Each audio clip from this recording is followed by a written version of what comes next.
প্রধান বিচারপতি নিয়োগ এবং তত্ত্বাবধায়ক সরকার গঠন নিয়ে রাজনৈতিক দলগুলোর সঙ্গে ঐকমত্য হয়নি। তত্ত্বাবধায়ক সরকার গঠন নিয়ে ঐকমত্য কমিশনের দেয়া নতুন প্রস্তাব নিয়ে দলীয় ফোরামে আলোচনার পর মতামত দেবে বিএনপি, জামায়াত সহ রাজনৈতিক দলগুলো।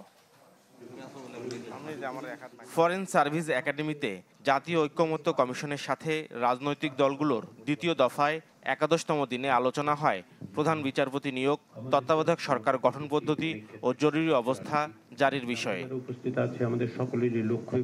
ঐকমত্য কমিশনের প্রস্তাব, প্রধান বিচারপতি নিয়োগ হবে আপিল বিভাগ থেকে।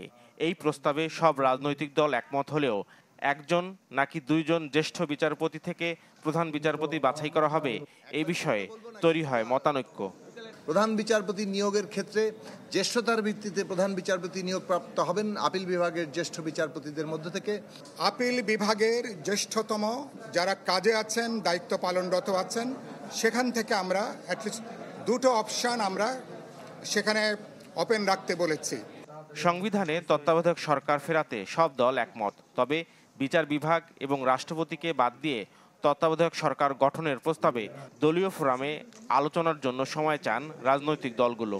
বিচার বিভাগকে তত্ত্বাবধায়ক সরকারের গঠন প্রণালী থেকে বাইরে রেখে যদি আরও একটা, দুইটা, তিনটা আমরা বিকল্প সাজাতে পারি, জাতীয়ভাবে ঐকমত্য আসা যায়, তখন সেগুলো বিবেচনা করা হবে।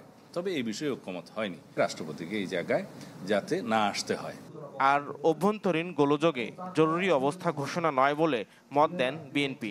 পরামর্শ আসে প্রধানমন্ত্রীর অনুমোদন নয়, মন্ত্রী পরিষদের অনুমোদন সাপেক্ষে জারি করা যেতে পারে জরুরি অবস্থা। জরুরি অবস্থা ঘোষণার জন্য প্রধানমন্ত্রীর প্রতি স্বাক্ষরের ব্যবস্থা বর্তমানে আছে, তার পরিবর্তে পুরো মন্ত্রিসভার অনুমোদনের বিধান যুক্ত করা, এ বিষয়েও আমরা একমত হয়েছি। বিদ্যমান আইনটা একজন ব্যক্তির হাতে এই পাওয়ারটা না দিয়ে এটার জন্য একটা কমিটির জন্য সুপারিশ থাকে।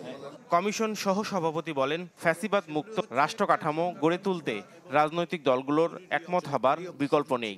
রাজনৈতিক দলগুলো সম্পূর্ণ আন্তরিক, হৃদ্যতাপূর্ণভাবে আলোচনা করে ঐকমত্যের জায়গায় আসছেন, তাদের পরস্পরের মতামতকে শ্রদ্ধা করছেন এবং সেভাবেই আলোচনা অগ্রসর হচ্ছে। এই ধারা অব্যাহত রাখলে আমরা এ মাসের মধ্যে একটি জাতীয় সনদ প্রস্তুত করতে পারব।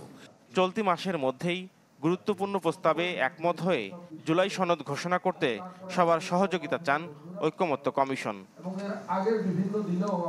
নাফিউল ইসলাম লিংকন, চ্যানেল 24, ঢাকা।